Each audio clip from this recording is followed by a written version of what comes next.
ಮೊದಲನೇದಾಗಿ ನಾವು ಒಂದು ಕೊರಿಂಥ ಪತ್ರಿಕೆ 15ನೇ ಅಧ್ಯಾಯ 14ನೇ ವಚನದಿಂದ 17 ವಚನದವರೆಗೆ ದೇವರ ವಾಕ್ಯವನ್ನು ನಾವು ಧ್ಯಾನಿಸುವುದಾದರೆ ಅದರಲ್ಲಿ ನಾವು ನೋಡುತ್ತೇವೆ.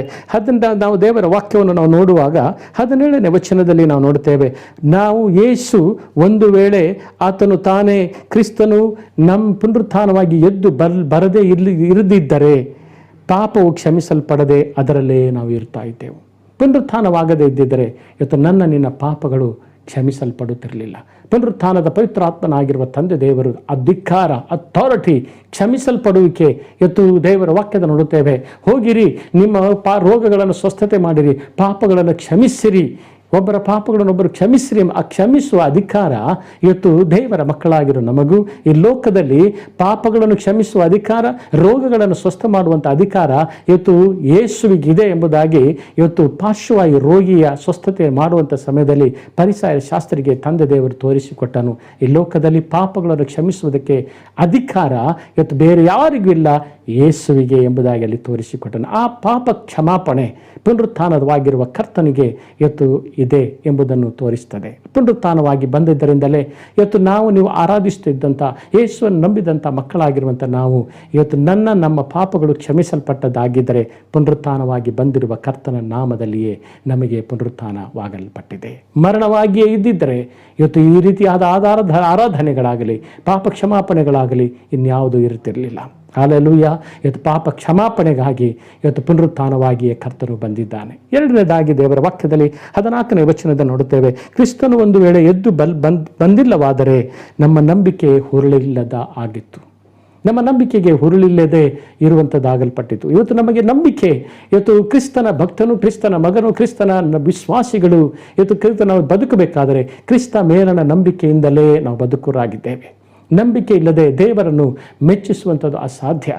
ನಂಬಿಕೆ ಇಲ್ಲದೆ ಜೀವಿಸುವುದು ಅಸಾಧ್ಯ. ಇವತ್ತು ನಂಬಿಕೆ ನಂಬಿಕೆ ನಂಬಿಕೆ ನಂಬಿಕೆ ಇವತ್ತು ನಮ್ಮ ಜೀವಿತದಲ್ಲಿ ನಂಬಿಕೆಯಾಗಿ ನಂಬಿಗಸ್ತರಾಗಿ ನಾವು ಜೀವಿಸುವುದಕ್ಕಾಗಿ ಇವತ್ತು ನಂಬಿಕೆ ಒಂದು ಬಲವುಳ್ಳದು, ಶಕ್ತಿಯುತವಾಗಿರುವುದಕ್ಕಾಗಿ ಪುನರುತ್ಥಾನದ ಕರ್ತನು ಇವತ್ತು ಎದ್ದು ಬಂದನು. ಒಂದು ವೇಳೆ ಆತನು ಎದ್ದು ಬರದೇ ಇದ್ದಿದ್ದರೆ ನಮ್ಮ ನಂಬಿಕೆಗೆ ಹೊರಳಿರಲಾಗಿತ್ತು. ಹಲ್ಲೆಲೂಯ. ಇವತ್ತು ನಾವು ನಂಬಿ ದೇವರನ್ನು ಆರಾಧಿಸುವರಾಗಿರೋಣ. ಮೂರನೇದಾಗಿ ದೇವರ ವಾಕ್ಯದಲ್ಲಿ 14ನೇ ವಚನದಲ್ಲಿ ನಾವು ನೋಡ್ತೇವೆ, ಕ್ರಿಸ್ತನು ಎದ್ದು ಬಂದಿಲ್ಲವಾದರೆ ನಾವು ಮಾಡುವಂಥ ಈ ಪ್ರಸಂಗ ಅದಕ್ಕೆ ಆಧಾರ ಯಾವುದೂ ಇರಲಿಲ್ಲ, ಅದಕ್ಕೆ ಬಲವು ಯಾವುದು ಇರ್ತಿರಲಿಲ್ಲ, ಅದಕ್ಕೆ ಶಕ್ತಿಯು ಯಾವುದು ಇರ್ತಿರಲಿಲ್ಲ. ಇವತ್ತು ಪುನರುತ್ಥಾನವಾಗಿ ಬಂದಂಥ ಕರ್ತನು ಇವತ್ತು ಎದ್ದು ಬಂದಿದ್ದಾನೆ ಎಂಬುದಾಗಿದ್ದರೆ ಇವತ್ತು ನಾವು ಮಾಡುವಂಥ ಈ ಪ್ರಸಂಗಗಳು, ವಾಕ್ಯ ಸಂದೇಶಗಳು, ಸುವಾರ್ತೆಗಳು ಇವತ್ತು ಪುನರುತ್ಥಾನದ ಶಕ್ತಿಯಿಂದಲೇ ಎಲ್ಲ ಕಡೆಗಳಲ್ಲಿ ಪ್ರಸರಿಸಲ್ಪಡುತ್ತದೆ. ಈ ಎಲ್ಲ ಕಡೆಗಳಲ್ಲಿ ಪ್ರಸರಿಸಲ್ಪಡುವುದಕ್ಕೋಸ್ಕರ ಪುನರುತ್ಥಾನದ ಶಕ್ತಿಯೇ ಇದಕ್ಕೆ ಆಧಾರವಾಗಲ್ಪಟ್ಟಿದೆ. ಅದಕ್ಕಾಗಿಯೇ ಇವತ್ತು ದೇವರ ವಾಕ್ಯಗಳನ್ನು ಕೇಳುವಾಗಲೇ, ದೇವರ ಪ್ರಸಂಗವನ್ನು ಕೇಳುವಾಗಲೇ, ಉಪದೇಶವನ್ನು ಕೇಳುವಾಗಲೇ ಅನೇಕ ಹೃದಯಗಳು, ಜೀವಿತಗಳು ಮಾರ್ಪಡುತ್ತದೆ. ದೇವರ ವಾಕ್ಯವನ್ನು ಕೇಳಿದರಿಂದ ನಿಮಿತ್ತವಾಗಿಯೇ ನಿನ್ನ ಜೀವಿತ ಮಾರ್ಪಟ್ಟು ಕ್ರಿಸ್ತನನ್ನು ಆರಾಧಿಸುವಂತೆ ದೇವರು ಕೃಪೆ ಕೊಟ್ಟನು. ಒಂದು ವೇಳೆ ಆತನು ಎದ್ದು ಬರದೇ ಇದ್ದಿದ್ದರೆ ಈ ನಾವು ಪ್ರಸಂಗಕ್ಕೆ ಅಥವಾ ಈ ಬೋಧನೆಗೆ ನಮಗೆ ಯಾವ ಆಧಾರವೂ ಇರ್ತಿರಲಿಲ್ಲ. ದೇವರಿಗೆ ಸ್ತೋತ್ರ. ನಾಲ್ಕನೇದಾಗಿ ಅಪೊಸ್ತಲರ ಕೃತ್ಯದಲ್ಲಿ 2ನೇ ಅಧ್ಯಾಯ 32ನೇ ವಚನದಲ್ಲಿ ನಾವು ನೋಡುತ್ತೇವೆ, ಯೇಸುವನ್ನು ದೇವರು ಸತ್ತವರೊಳಗಿಂದ ಒಂದು ವೇಳೆ ಎಬ್ಬಿಸಿದನು, ಒಂದು ವೇಳೆ ಎಬ್ಬಿಸದೇ ಇದ್ದಿದ್ದರೆ ಇದಕ್ಕೆ ನಾವೇ ಸಾಕ್ಷಿ ಎಂಬುದಾಗಿ ಶಿಷ್ಯರು ಆತರು ಹೇಳ್ತಾರೆ.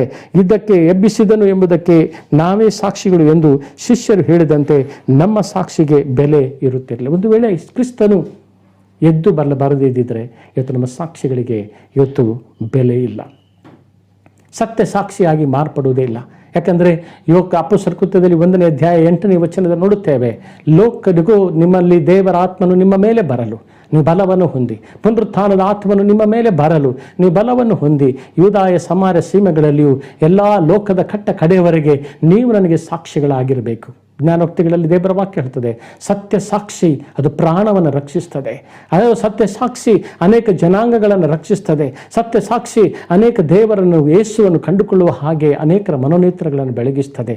ಆ ಸತ್ಯ ಸಾಕ್ಷಿ ಆಗುವುದಕ್ಕಾಗಿ ಪುನರುತ್ಥಾನವಾಗಿ ಕರ್ತನು ಬಂದನು. ಅದಕ್ಕೆ ನಾವೇ ಸಾಕ್ಷಿ ಎಂಬುದಾಗಿ ಪೇತ್ರ, ಯಾಕೋಬ, ಯೋಹಾನರು ಘಂಟಾಘೋಷವಾಗಿ ಈಗ ಸಿಲುಬೆಗೆ ಹಾಕಲ್ಪಟ್ಟಂಥ ಜನರ ಮುಂದೆ ಅವರು ಸಾಕ್ಷಿ ಹೇಳುತ್ತಾರೆ. ಆ ಸಾಕ್ಷಿ ಇವತ್ತು ನಿನ್ನ ಜೀವಿತದ ಸಾಕ್ಷಿ ಬಲವುಳ್ಳದಾಗಿ ಕಾರ್ಯ ಮಾಡುವ ಹಾಗೆ ಈ ಪುನರುತ್ಥಾನದ ಶಕ್ತಿ ಬೇಕು. ಇವತ್ತು ಕರ್ತನು ಈ ರೀತಿಯಾಗಿ ಪುನರುತ್ಥಾನವಾಗಿ ಎದ್ದು ಬರದೇ ಇದ್ದಿದ್ದರೆ ಇದಕ್ಕೆ ನಾವು ಕಾರಣರು. ಈ ಓದಿದಂಥ ಸಂಗತಿಗಳು ನೆರವೇರುತ್ತಾ ಇರಲಿಲ್ಲ. ಇವತ್ತು ದೇವರ ವಾಕ್ಯದಲ್ಲಿ ನಾವು ಓದ್ತೇವೆ, ಪಾಪ ಕ್ಷಮಾಪಣೆಗಾಗಿ ಪುನರುತ್ಥಾನ ಅಗತ್ಯವಾಗಿತ್ತು. ನಮ್ಮ ನಂಬಿಕೆಗೆ ಬಲವಾಗುವುದಕ್ಕಾಗಿ ನಮಗೆ ಪುನರುತ್ಥಾನ ಕರ್ತನ ಅದಕ್ಕೆ ಅಗತ್ಯವಾಗಿತ್ತು. ಪ್ರಸಂಗ ಉಪದೇಶ ಕೇಳಿ ಅದಕ್ಕೆ ಒಳ್ಳೆಯ ರೀತಿಯಲ್ಲಿ ನಡೆದುಕೊಂಡು ಅದು ನಮ್ಮ ಜೀವಿತದಲ್ಲಿ ಆಧಾರ ಮಾಡಿಕೊಳ್ಳುವುದಕ್ಕಾಗಿ ಇವತ್ತು ಕ್ರಿಸ್ತನ ಪುನರುತ್ಥಾನ ಅಗತ್ಯವಾಗಿತ್ತು. ಸಾಕ್ಷಿಯ ಜೀವಿತ ನಡೆಸುವಂತೆ ಜನಾಂಗಕ್ಕೆ ಸಾಕ್ಷಿ ಹೇಳುವುದಕ್ಕಾಗಿ ಕ್ರಿಸ್ತನ ಪುನರುತ್ಥಾನದ ಶಕ್ತಿ ಅದ್ಭುತವಾದ ಬೇಕಾಗಿತ್ತು. ದೇವರಿಗೆ ಸ್ತೋತ್ರ.